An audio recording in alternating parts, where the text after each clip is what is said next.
Duncan. And to be honest, all the talks this morning have kind of covered pretty much what I need to do. So there we are. My presentation is done. Okay. Right. So it's nice just to have a little bit of representation from Wales, Cymru. So I'm a community archaeologist for the Pembrokeshire Coast National Park Authority. Hopefully some of you have seen it. I realised that there's a lot of coastal talks today with kind of lovely pictures. Unfortunately, I hadn't thought, I put a bit of like spreadsheet data in there, which is a bit boring really. So here you go, here's the promontory fort. I know I think you had Caerdydd in there, which was from our patch as well. So that's nice. So what I'm going to talk about really, and it kind of follows on from the National Trust presentation, we've got a monitoring regime with volunteers, but looking at it from a slightly different perspective. So just to give you very, very quickly, and I'm going to try and run through this as fast as I can, Duncan, so you don't get too nervous and we don't miss the panel discussion. So for those of you who don't know, the Pembrokeshire Coast is one of 15 in the UK. There's 3 in Wales, and hopefully the second map here, you can just see the areas that are designated. So they're the green parts on the map, and hopefully you can just see there where it is in Wales. So in terms of the park, it was designated in 1952, and even though the coastline is one of its distinct characteristics, I think it's the only one in the UK that has that particular, specific designation. It also has these upland areas, woodland, estuary environment as well. So sort of coming on to why we've developed a monitoring scheme. Our statutory responsibilities is there to conserve and enhance the special qualities and also create opportunities for enjoyment and learning. And of course, one of those special qualities is the archaeology.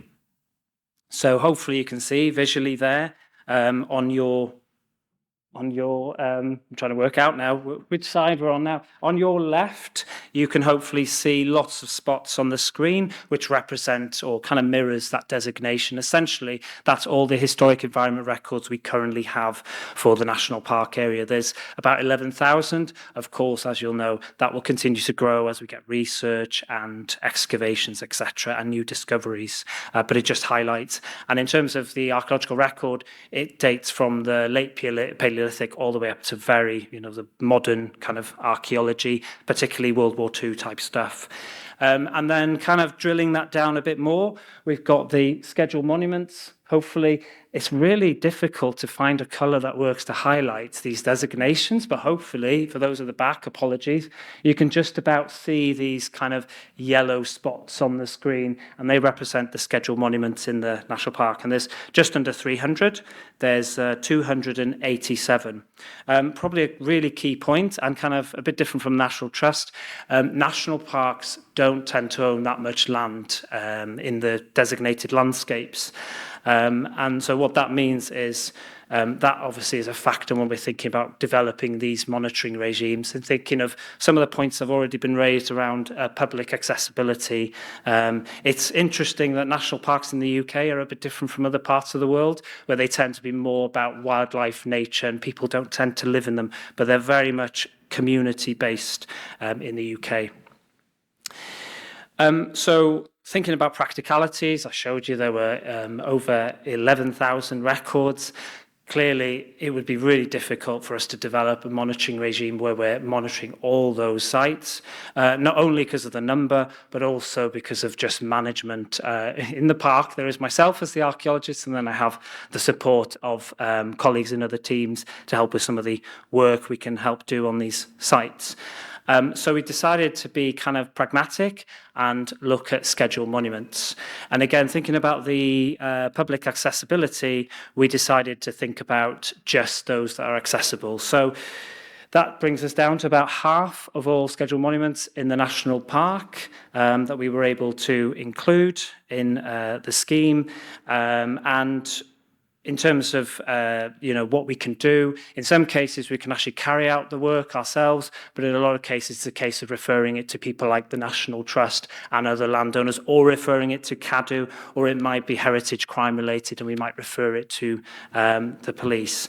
In terms of the system we developed, so thinking about the needs of the volunteers, we decided to develop something very, very simple. So we don't ask our volunteers to try and work out what the condition or vulnerability of the site is. We feel that might be, that would require a different level of training. What we ask them to do is just visit those sites and actually just pinpoint issues on those, because even people without the archaeological background can do that.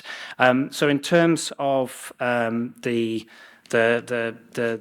we actually kind of implemented the scheme in 2020, great year to do it during COVID.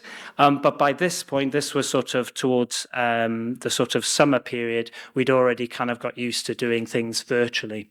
So what we decided to do, working with our volunteer coordinator, is put a call out, and we did 2 sessions. The first was really just generally about archaeology in the national park, and just talking about what scheduled monuments are and things like that. And the second one, for those who were interested to go forward with the opportunity to monitor, we then had the second session where we actually talked about the database we'd developed to record the system. So the system that we use is ArcGIS, and it's a form on Survey 123, and it's really, really simple. Anybody with that web link, they can basically access that form, and then that form comes in to us.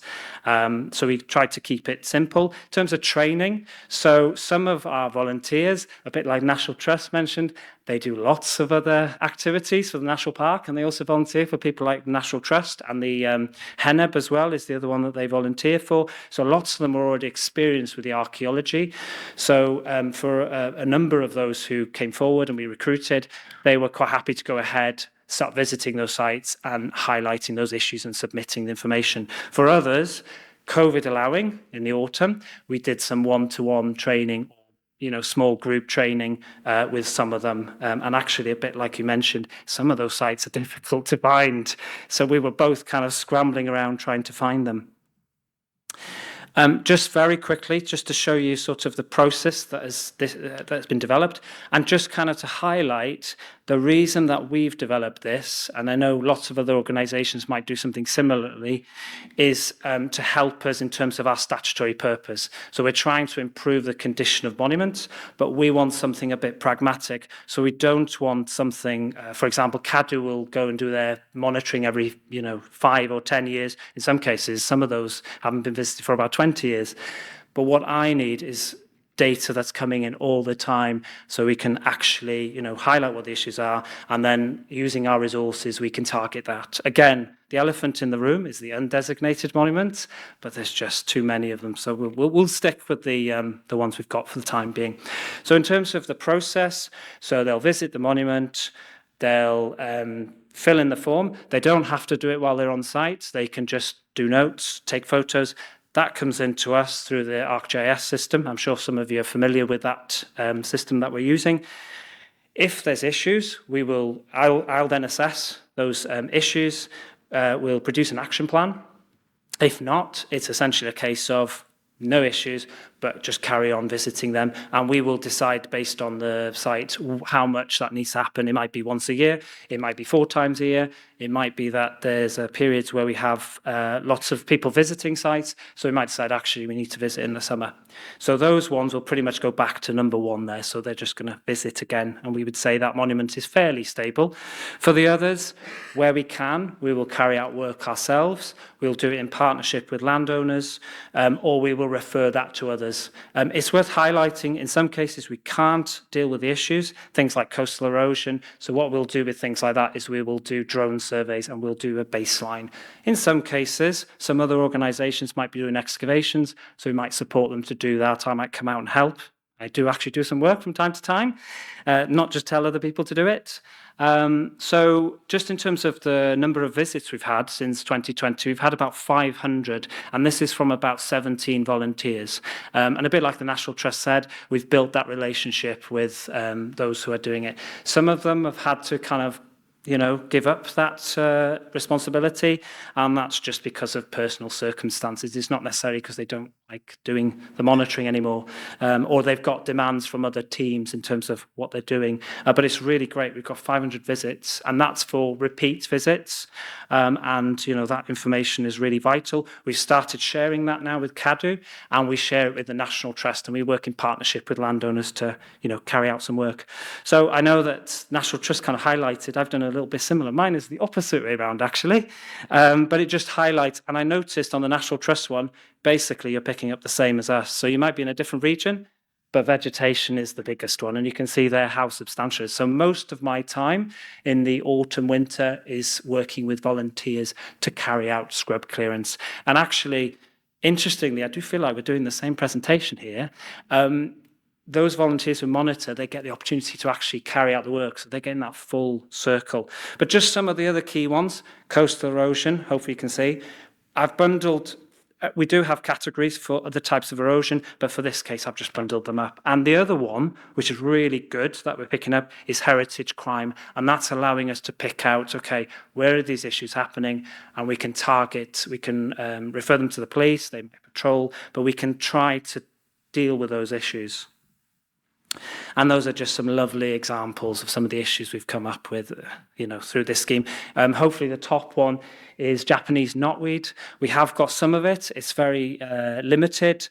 Most of it is gorse and bracken that we're dealing with, but we do have some things like Japanese knotweed.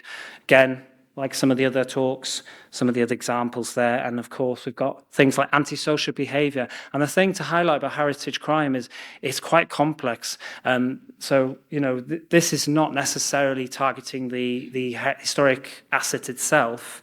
It's almost the indirect victim of young people. They don't know where to hang about. They find this place and then they start drawing these lovely drawings on this really important monument. And then, of course, this is a recent landslip. Unfortunately, our coast path officer has a hell of a time trying to keep moving the path back. Unfortunately, we have a statutory responsibility that we have to allow access around the coast, which is great, but it's a real challenge and it's getting much worse. So the data they're collecting is also helping us identify those areas as well. And this is just an example where we've done some work. So we did some scrub clearance on a promontory fort. We want to go back and do some bracken bashing this summer. We've done some gorse clearance on this grave gallery burial chamber. And then just some others as well. So a lot of it is scrub management, but we've done some work on things like interpretation boards, and we've, things like access furniture as well. And that's just a small example of the type of things we're doing. Again, referring things to landowners. So what would I say to those who want to kind of develop this sort of scheme? Well, first of all, I'd say it's been really beneficial for us as a national park. We've got a better understanding of the state of scheduled monuments, or the ones that we're visiting. And that means we can target our resources, or we can pass that information. Things like heritage crime is helping the police. In fact, it's interesting. We have a scheme called Heritage Watch, which is where we highlight people to report issues. And it does look like Pembrokeshire has this hotspot of heritage crime. But I think that's just because that we're just reporting a bit more. Not that people just intentionally come to damage heritage. But I think really crucial, I think others might have mentioned this, if you were to consider this kind of monitoring scheme, the things to think about is your resources. So do you have the support and expertise in-house to do this? So the National Park is fortunate, got myself as the archaeologist, so I can provide that expertise and support. We have volunteer coordinators as well. We're fortunate to have that.